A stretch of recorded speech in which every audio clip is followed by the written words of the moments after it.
Happy Father's Day. It's so good to be here and share this message with you. I'm glad AC's back. He'll be preaching next week, and I think I'm just going to take the next week and sleep.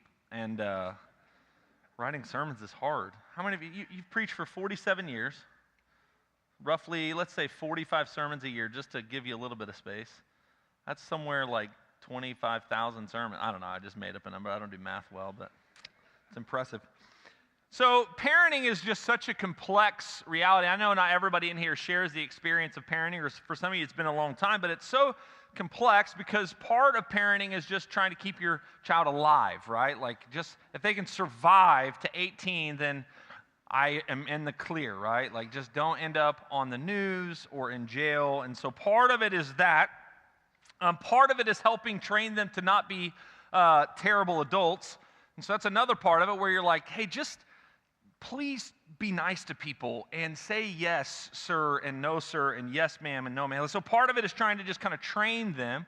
And then there's another part of it as people of faith where you're trying to imprint and implant in them this heart of love for God and love for neighbor, and to help them understand and recognize that they are loved by God.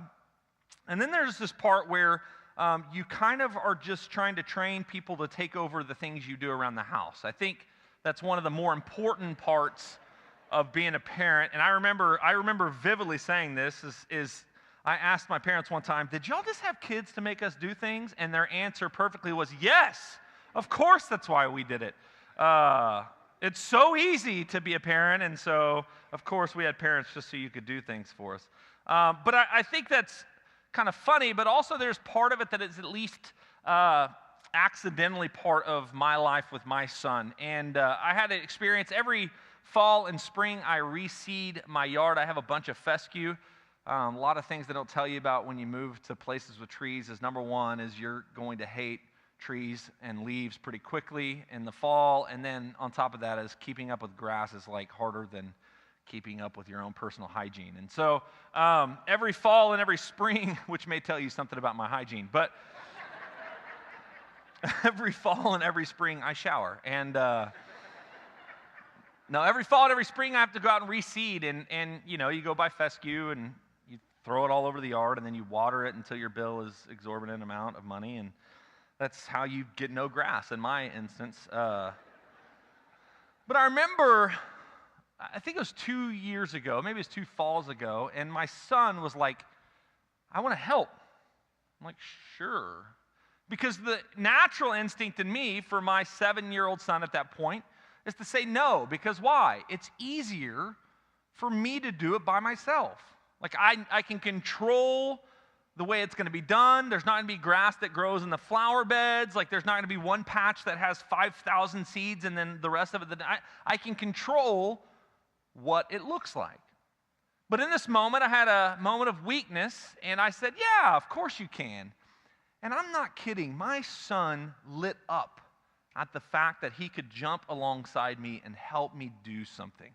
And so I'm out there pushing around the spreader, and he's just taking it like Johnny Appleseed, right? Like he's got a bag, and he's like throwing seed all over the place, and grass started to grow. And we watched that process together, right? And so part of my excitement as a parent, as a dad, is the fact that there will be a time when I don't have to do that anymore, right? Christy Rodriguez is a teacher, and she's going on that Guatemala trip, and she told Nathan this thing that he told me, but he did give her credit for, as part of their role as teachers and helping shape students is kind of these 3 ideas, is that in teaching your children something, you start with I do and they watch. And then you move on to we do together, and then at the end, you do, right? So think of that process. And so I do it, you watch.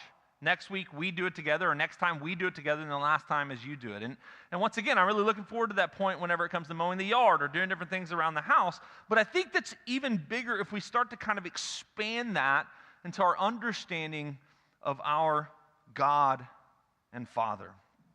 And that story, that poem, that narrative that we just read together, I think it's a beautiful image of the work of God, but it also tells us so much about God's relationship with us. Because I think sometimes what happens is we kind of skew our relationship to God like we're His kind of minions.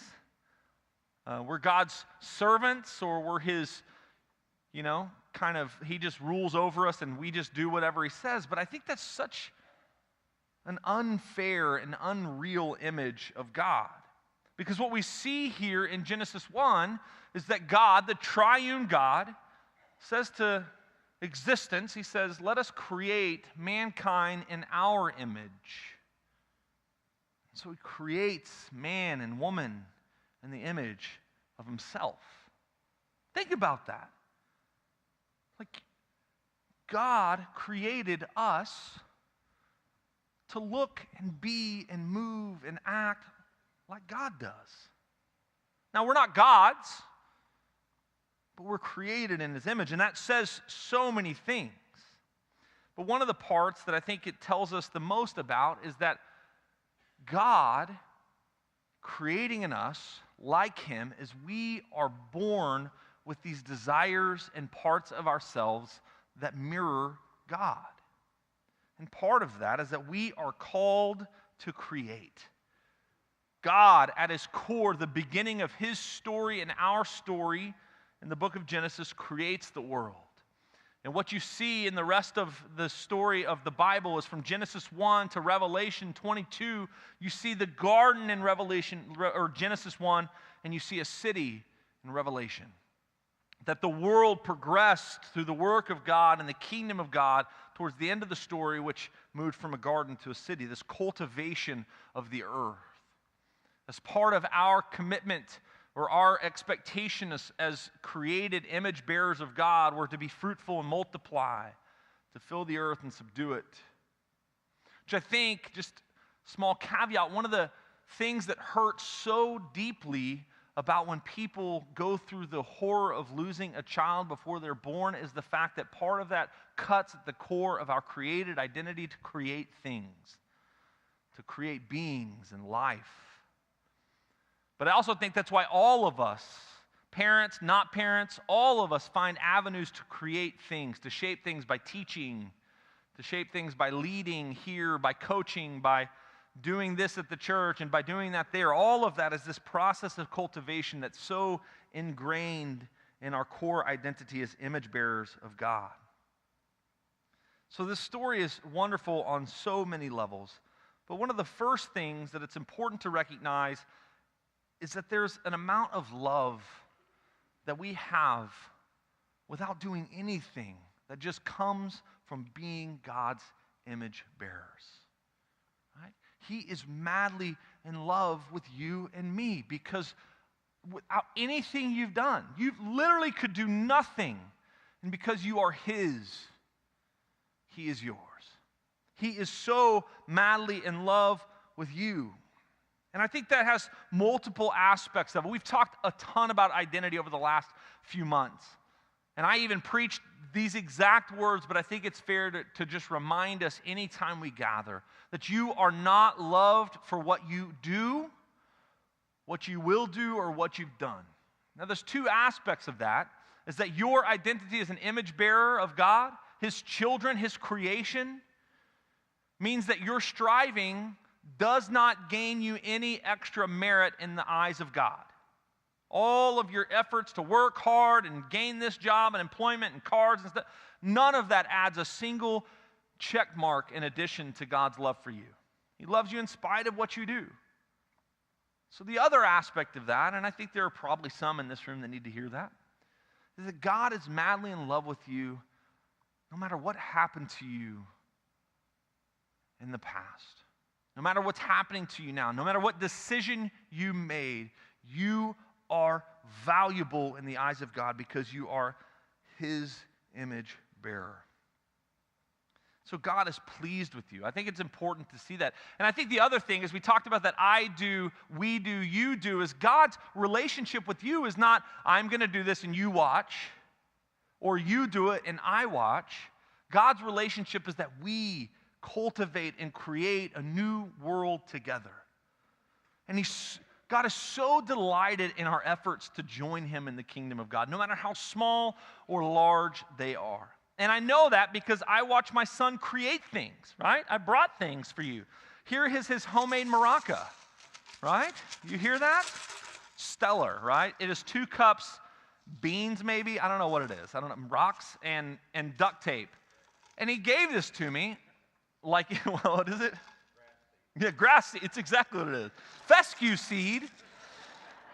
That's this deep reminder of the symbolism of our relationship. Nobody made this, and he was so proud and excited to show it to me. And hopefully he's not watching on the TV screen, but like, nobody's putting this up in like the Rock and Roll Hall of Fame or something. We're like, this is the best maraca that's ever been created. Like, no, its worth is created in the fact that he is my son, and I love what he does, no matter how beautiful it is.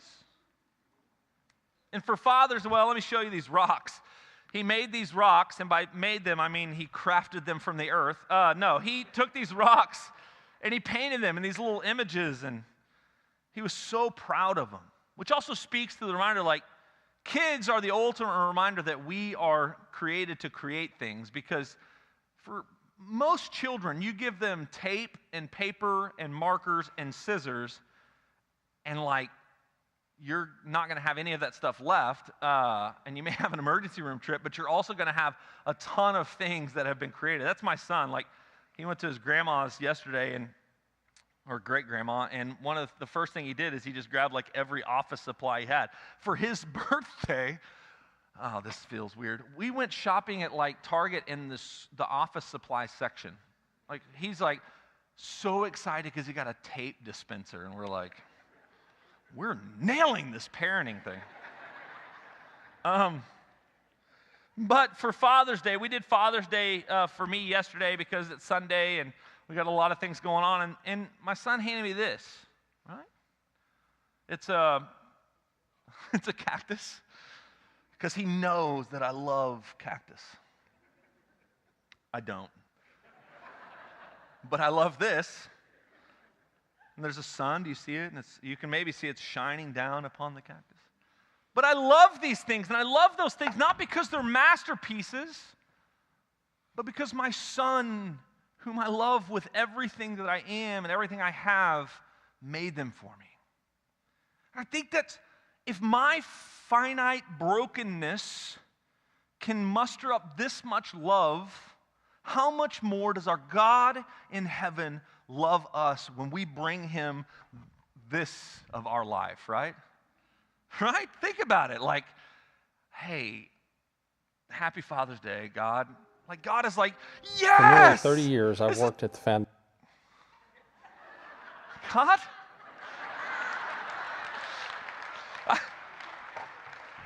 I don't know what that was.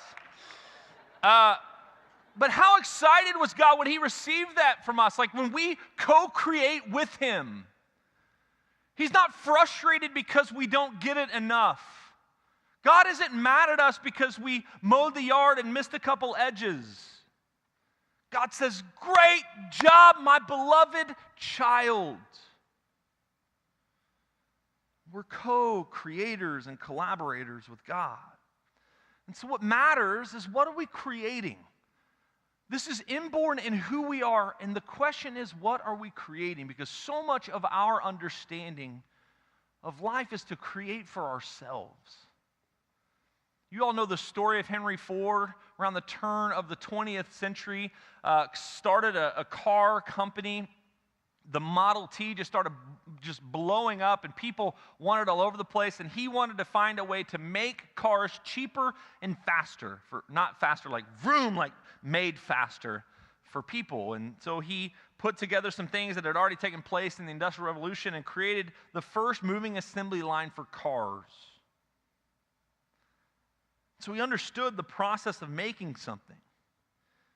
But sometimes the way we create things is if we are a part of this assembly line, but when it's our turn and our expectation is that we're putting tires on the car, right? We're putting wings, right? Because it's what we want to put on there. We want to put wings. We don't think this car needs tires. We think it needs wings, right? Because we're placing our will and our desire to create above God's will and desire to create. We're not creating in line with the kingdom of God. Some of you may be puzzle people, right? You put together puzzles. Do those people still, raise your hand if you do puzzles. It's okay. That's not a shame. This is a great thing. You are way smarter and more patient than I am. But you look at a puzzle and understanding our way of co-creating and our brokenness, it's like you have an image of what the puzzle's supposed to look like. You know, a landscape of a mountain with trees and there's a barn. And that's the image that God has given us. And we're like, yeah, but I'm going to take all these puzzle pieces and make an ocean. It's like, no, the point is we're supposed to create headed towards this ultimate goal, not toward what we just want to because it's what we want to make. So how do you do that? How do we co-create with God? We co-create by figuring out where the kingdom of God is moving and by jumping in to make changes, transformations, and additions to the kingdom of God. So we only do that by understanding more of what God is doing and who He is and how He loves us and loves the world around us. So the question is, what are you creating with your life? What is it in your journey of faith that you're creating? For some of you, it's your children, and your children are the center of your world, and that's fantastic, great. God's call is bigger than your role as a parent. God says, love your children, lead them to me, love them, create good adults out of them, teach them how to mow the yard, to do all these things. That's great. But that's not your only job. I'm calling you to be co-creators with me to redeem this world by finding the elements where God, or the places where God is working, and jump in where that is. Are you investing your lives that are in things that are eternal? Or are you investing your lives in things that fade away? Are you creating and cultivating in a way that is fruitful for what God has called us to be? Are you creating and cultivating for ways that are fruitful and beneficial for only you?